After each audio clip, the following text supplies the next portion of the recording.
Assalamualaikum warahmatullahi wabarakatuh. Oke, di sini mahasiswa sekalian, saya akan menyampaikan materi kuliah pada elemen mesin 2 dengan tema band brake.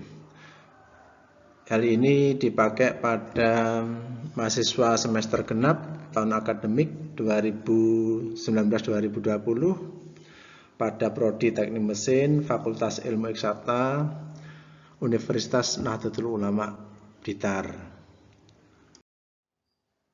Desain dari pembelajaran band brake ini yaitu yang pertama pendahuluan, yaitu kita harus mengetahui fungsi, efeknya, dan klasifikasi daripada band brake.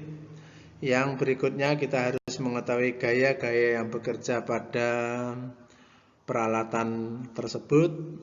Yang berikutnya ada beberapa problem solving sederhana yang akan kita pelajari, yaitu dari rem pita tersebut.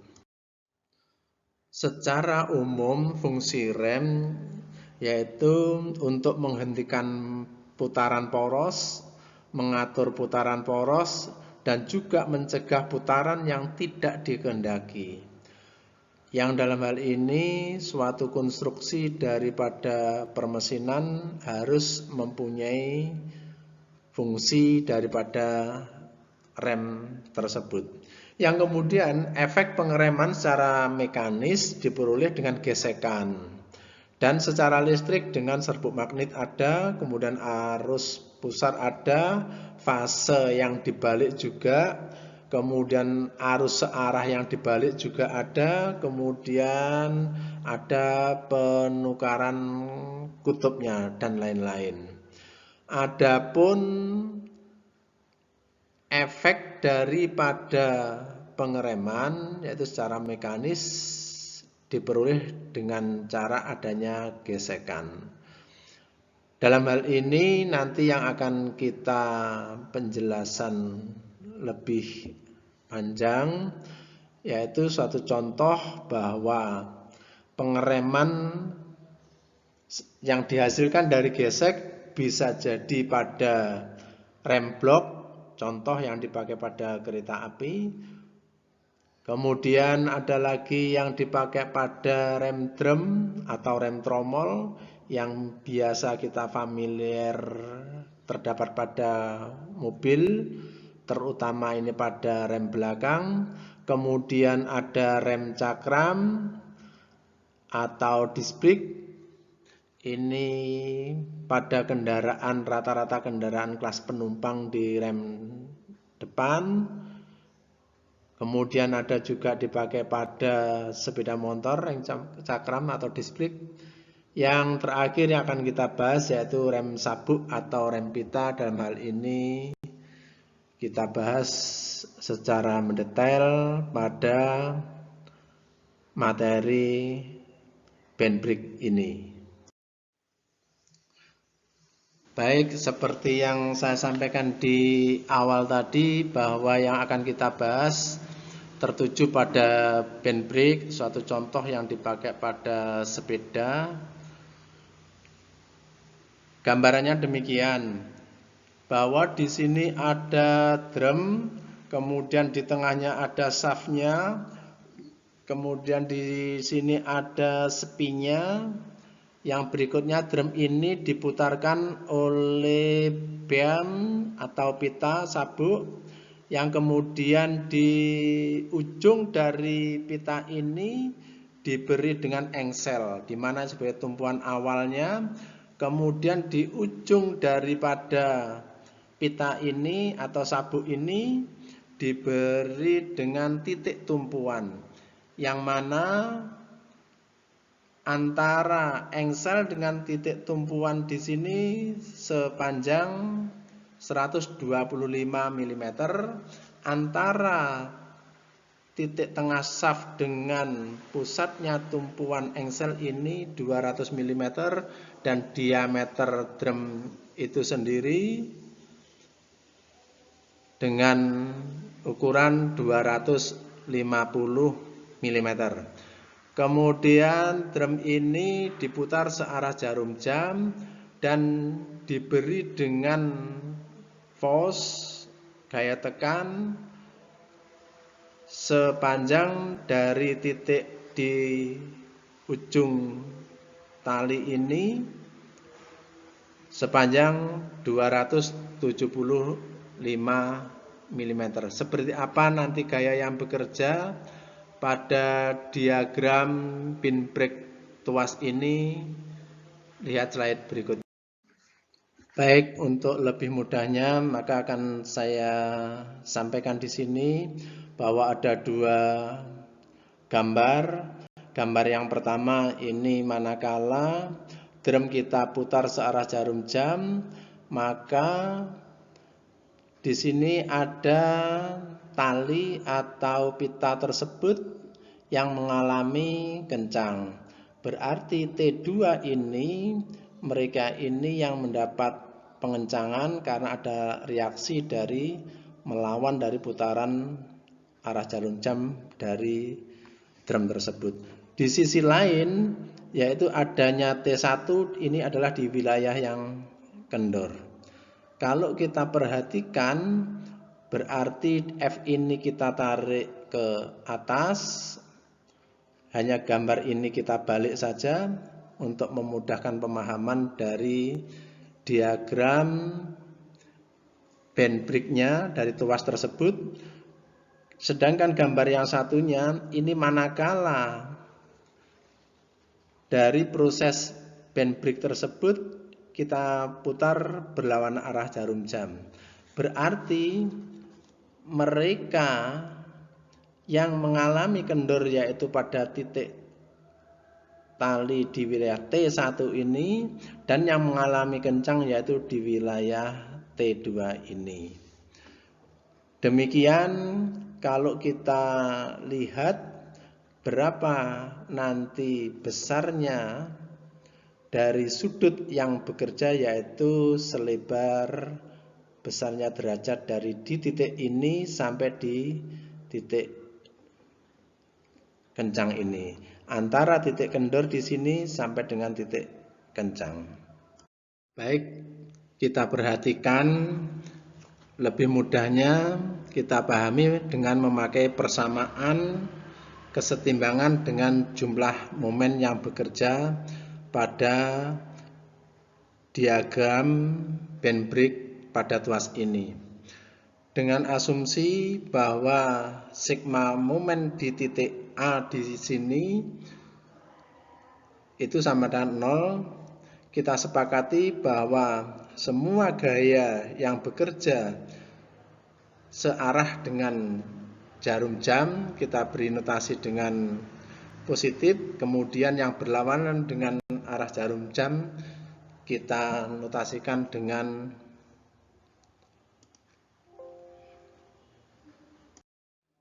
baik. Untuk lebih memudahkan pemahaman dari diagram band brake pada tuas ini, kita sampaikan dengan persamaan dengan kesetimbangan jumlah momen, yang mana kita sepakati bahwa misalnya gaya-gaya yang bekerja searah jarum jam ini kita notasikan dengan positif, kemudian yang gaya-gaya bekerja dengan berlawanan arah jarum jam nanti kita notasikan dengan negatif. Kita ambil gambar di sini bahwa di sini adalah titik tumpuannya yang ke bawah ini RAY, kemudian ada P2 yang di sini ini di sisi kendor yang ke atas supaya setimbang nanti.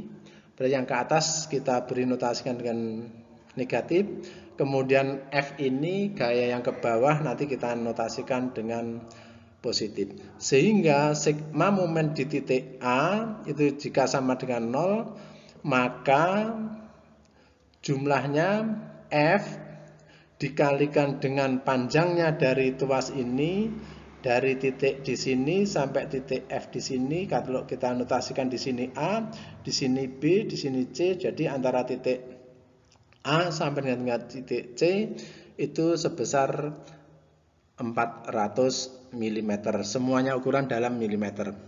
Kemudian dikurangi dengan gaya P di sisi yang kendor, yaitu yang arahnya ke atas ini, P di sisi kendor yang di sini, dikalikan dengan panjangnya dari titik A di sini sampai dengan titik B, yaitu sepanjang 125 mm sampai 0. Sehingga akan didapat kita mencari titik P2 gaya yang arah ke atas kendor, yaitu sebesar 400 mm dibagi 125 mm dikalikan dengan gayanya, yaitu Fos. Sehingga akan diperoleh 400 dibagi dengan 125 kali 400, satuannya di sini milimeter, di sini newton, sehingga 400 dibagi 125, milimeternya kita hilangkan, sehingga nanti satuannya tinggal newton, sehingga akan ketemu 1280 newton. Kemudian kita juga akan mencari besarnya sudut alfa. Sudut alfa ini kita ketahui, kita pakai rumus kosinus, bahwa kosinus itu yaitu antara sudut yang di samping, berarti sepanjang 125 mm ini, dibagi dengan sudut yang miring sepanjang 200 mm ini. Sehingga karena di sini ini tegak lurus, besarnya alfa yaitu 100 kosinus alfa 125 dibagi dengan 200, sehingga untuk mencari alfa itu sendiri, arcus cos yaitu 125 dibagi dengan 200 akan ketemu 51 derajat, 3. Setelah kita mengetahui besarnya daripada sudut alfa yang di sini, maka kita akan mengetahui berapa besarnya sudut singgung yang bekerja antara titik kencang ini sampai dengan titik kendor mereka yang akan bersinggungan pita tersebut. Maka besarnya pi yaitu sebesar 270 derajat. Dari mana 270 derajat? Yaitu satu lingkaran ini dikurangi 90, karena di titik yang di 90 derajat ini tidak bekerja pitanya. Jadi sebesar 270 derajat dikurangi alfa. Besarnya alfa tadi sudah dihitung, ketemu 51,3 derajat. Sehingga besarnya pi sudut yang di sini yaitu sebesar 218,7 derajat. Jika kita hitung untuk mengetahui berapa besarnya radian, maka akan kita kalikan pi per 180 derajat, sehingga akan ketemu angka 218,7 derajat dikalikan nilainya pi ini 3,14 dibagi 180 derajat, ketemu 3,81 radian. Selain kita menghitung dari besarnya berapa sudut yang bekerja di P ini, kita juga akan menghitung berapa besarnya gaya yang bekerja di titik yang kencang di sini. Maka akan dihitung perbandingan, yaitu gaya yang bekerja di titik kencang dibagi dengan gaya yang bekerja di titik kendor akan sama dengan eksponen F kecil dikalikan dengan P. Maka jika kita menghitung nilai P1 itu sama dengan P2 kali eksponen pangkat F kecil kali besarnya P.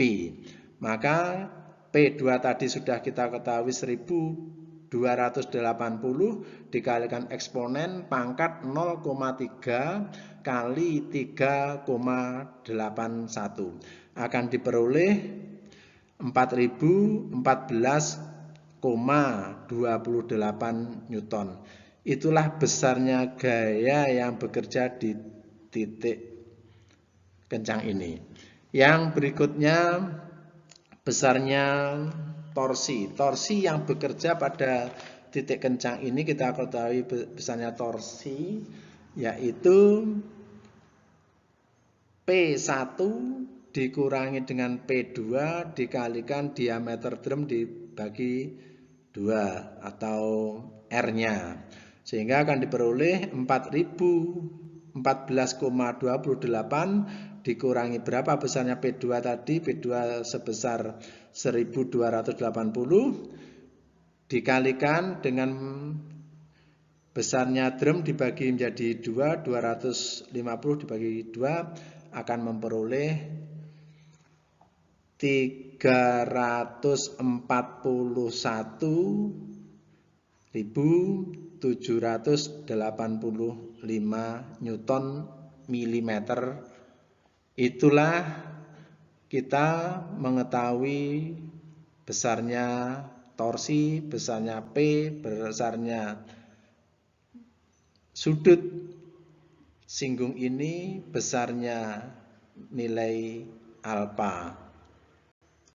Ada beberapa catatan jika kita mendesain dari band brake ini, bahwa jika tegangan tarik yang diizinkan itu dengan notasi sigma T, kemudian untuk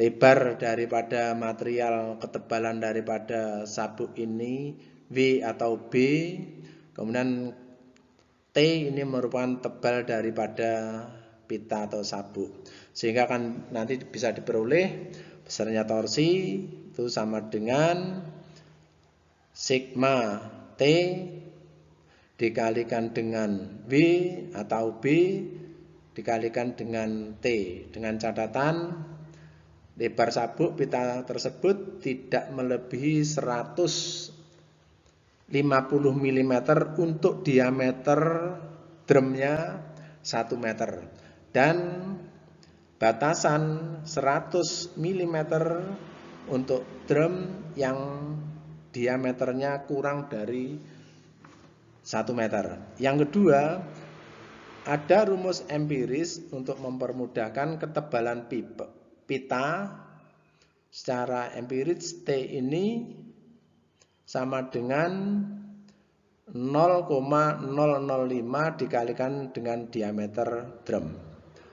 Sehingga dapat kita lihat untuk memudahkan mendesain, manakala kita mendesain dari rem pita ini, suatu misal kalau di sini lebar daripada sabuknya pita 80 mm karena di sini ukurannya dalam milimeter, maka ketebalan daripada pita atau sabuk tersebut juga dalam milimeter, yaitu bisa 4, bisa 5, bisa 6 mm. Demikian beberapa hal yang perlu kita perhatikan dalam mempelajari dari sabuk rem ini. Demikian presentasi apa yang saya sampaikan, mahasiswaku sekalian, bahwa tugas-tugas nanti akan kita koordinasikan dalam classroom. Berikutnya UTS nanti yang akan dipandu kapan pelaksanaannya oleh universitas, dan jangan lupa pelajari dari apa yang sudah saya sampaikan pada tema ini. Yang terakhir, saya pesan dalam apa yang saya tulis di sini, bisa jadi kau bukan orang yang benar-benar baik. Kau kelihatan baik hanya karena kau di antara orang-orang yang lebih buruk ketimbang dirimu. Ditulis oleh Ibnu Athaillah. Untuk itu, maka kita harus berbuat lebih baik lagi dan lebih baik lagi, insya Allah. Wallahul muwaffiq ila aqwamit thoriq. Assalamualaikum warahmatullahi wabarakatuh.